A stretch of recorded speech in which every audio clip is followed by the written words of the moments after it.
provinces et aux territoires cette semaine. Over the past few weeks, the pandemic has created anxiety and uncertainty for all Canadians, but some are going through an especially tough time. COVID-19 has brought many industries to a halt, and workers across the country are struggling as a result. From the start, our goal as a government has been clear: to help all Canadians get through these challenging times. As I've said many times before, we're here to support you, to lend you a helping hand when you need it most. Across the country, Canadians are standing shoulder to shoulder, and we're all in this together. Today, our government is announcing more help for workers in Alberta, Saskatchewan, BC, and Newfoundland and Labrador. We're also announcing more help for small businesses and more help for those who work in the arts, culture, and sports sectors. I'll start with the energy sector. Right now, workers and families are struggling because of things beyond their control. Both the devastating effects of the pandemic and the price war driven by foreign interests are a challenge. As a result, companies have had to slow down or pause their operations, leaving too many people out of work. To help these workers, our government will invest $1.7 billion to clean up orphan and inactive wells in Alberta, Saskatchewan, and BC. These wells, which are no longer in use, can be detrimental not only to our environment, but to people's health. Think of the farmer who can't grow anything on his land because of an abandoned well a few steps away from his home. Think of the small town or Indigenous community struggling with this issue that has been festering for years or even decades. Cleaning them up will bring people back to work and help many landowners who've had these wells on their property for years but haven't been able to get them taken care of and the land restored.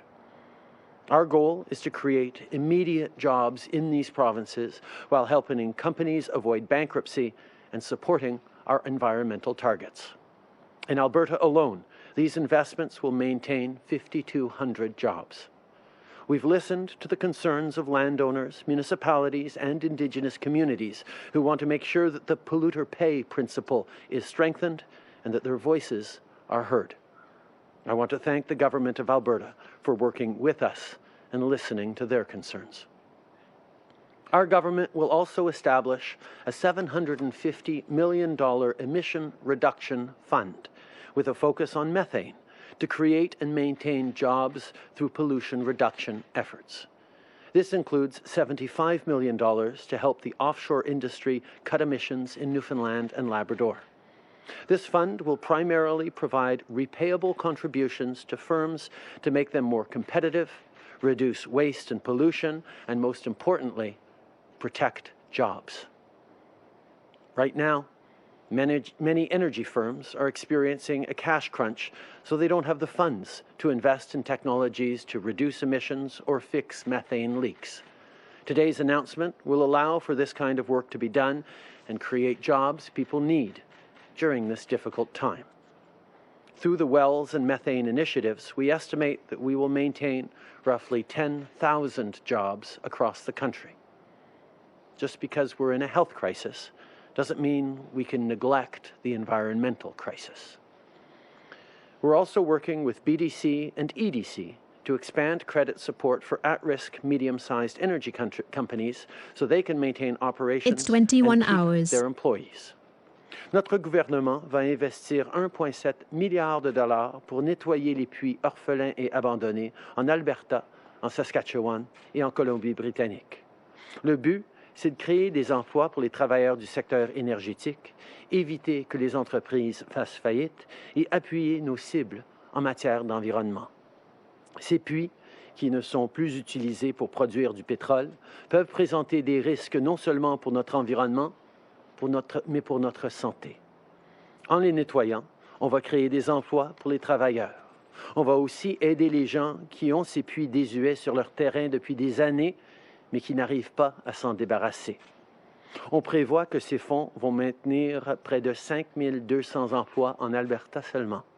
On a élaboré cette politique avec le gouvernement de l'Alberta et les partenaires municipaux, et je veux les remercier pour leur contribution.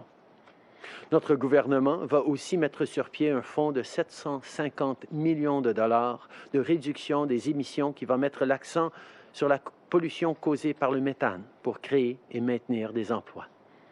De cette somme, 75 millions de dollars seront alloués aux entreprises pétrolières et gazières au large de Terre-Neuve et Labrador pour réduire leurs émissions. Ce fonds versera majoritairement des contributions remboursables aux compagnies pour protéger les emplois, augmenter la compétitivité et réduire la pollution. En ce moment, les entreprises du secteur de l'énergie ont des problèmes de liquidité, ce qui veut dire qu'elles n'ont pas les fonds nécessaires pour investir dans les technologies qui aident à réduire les émissions ou à réparer les fuites de méthane.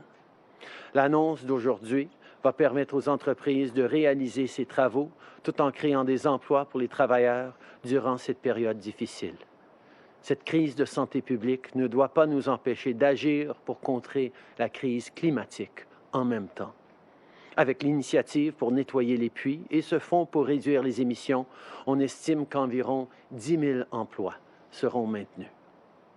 En même temps, on travaille aussi avec la BDC et EDC pour renforcer le soutien au crédit pour les entreprises énergétiques de taille moyenne qui sont particulièrement à risque.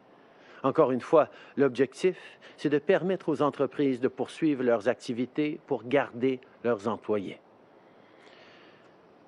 Now, I want to turn to what we're going to do next for small businesses and the people they employ. Over the past few weeks, we've taken a number of steps to support these employers and mostly their employees. We introduced the Canada Emergency Wage Subsidy to help keep people on the payroll. We launched and expanded the Canada Emergency Business Account for those businesses struggling with cash flow. But Ministers Joly, Ng, Baines, and others have heard that some businesses are still falling through the cracks. To fix that, our government will provide $962 million to regional development agencies and the Community Futures Network. This funding will help ensure that more businesses, especially smaller employees based in more rural parts of the country or those who don't have a relationship with a traditional financial institution, are getting the support that they need. We're also going to give $270 million to Futurepreneur and the Industrial Research Assistance Program to support innovators and other early-stage development firms that don't qualify for the wage subsidy but still need help. Pour ce qui est des petites entreprises, on annonce aujourd'hui 2 autres investissements. D'abord, notre gouvernement versera 962 millions de dollars aux agences de développement régional et au réseau de développement des collectivités. C'est de l'argent qui va permettre d'offrir l'aide nécessaire aux petites entreprises qui ne se qualifient pas pour la subvention salariale d'urgence ou pour obtenir un prêt grâce au compte d'urgence pour les entreprises. Ensuite, notre gouvernement allouera 270 millions de dollars à Futurepreneur et au programme d'aide pour la recherche industrielle pour appuyer les innovateurs et d'autres entreprises en démarrage qui ne sont pas admissibles à la subvention salariale. Nous avons aussi des nouvelles pour ceux qui œuvrent dans le secteur des arts, de la culture et du sport. Ce sont des industries qui, un peu comme les petites entreprises que je viens de décrire, ne peuvent souvent pas toucher l'aide qu'on a annoncée jusqu'à maintenant parce que les modèles de revenus sont différents ou les entreprises n'opèrent pas de la même façon. Depuis le début de cette crise, les artistes apportent du réconfort, du rire et du bonheur dans nos vies. De leur côté, les athlètes continuent à nous inspirer, à nous encourager et à faire notre fierté. Ceux qui travaillent dans les secteurs des arts, de la culture et du sport nous font vivre leur passion et nous font rêver. Et ces jours-ci, alors qu'on est tous chez nous et qu'on s'isole, ils nous font sentir un peu moins seuls. Ce ne sont que quelques-unes des raisons pour lesquelles on doit être là pour eux comme ils sont là pour nous. Notre gouvernement va donc verser 500 millions de dollars à Patrimoine Canada pour appuyer nos artistes, nos créateurs et nos étoiles montantes du sport, entre autres. Grâce à ces fonds, Ces gens pourront recevoir un soutien salarial et les organisations auront accès à du financement si elles ont des problèmes de liquidité. Our government will give $500 million to Heritage Canada to support those who work in the arts, culture, and sports sectors. Like the small businesses I was talking about, people and businesses in these sectors do not have access to some of the help we've announced because of how the companies operate or how revenues are generated. With this investment, people will be able to receive wage support, and organizations that are struggling with cash flow will be able to access financing. At the same time, we continue to support those who've lost their jobs with the Canada Emergency Response Benefit. So far, over 7.5 million payments have been made. That's money sent directly to those who need it most. I want to again thank our amazing public servants who are processing these claims at record speeds. Moving forward, we will be releasing the latest figures on the CERB through the government's open data portal 3 times a week, so academics, researchers, and Canadians can keep track of the work being done. We will continue to provide and open up data so that we can get the best advice from experts and continue to help Canadians. I want to end this morning by reminding everyone that today is the 38th anniversary of the Charter of Rights and Freedoms, which underpins who we are as a country and who we strive to be as a people.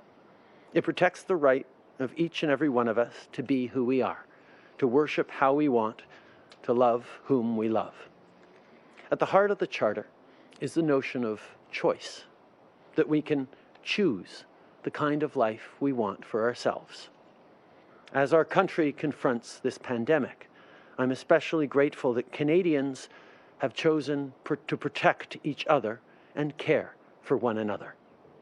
To everyone who has stayed home and followed public health recommendations, thank you. Making that choice together today will ensure that we remain who we are as Canadians for generations to come. Merci beaucoup tout le monde. Je suis maintenant content de prendre les questions. Merci beaucoup, Monsieur le Premier ministre. On va commencer la période de questions par le téléphone. Opérateur, c'est à vous. Merci.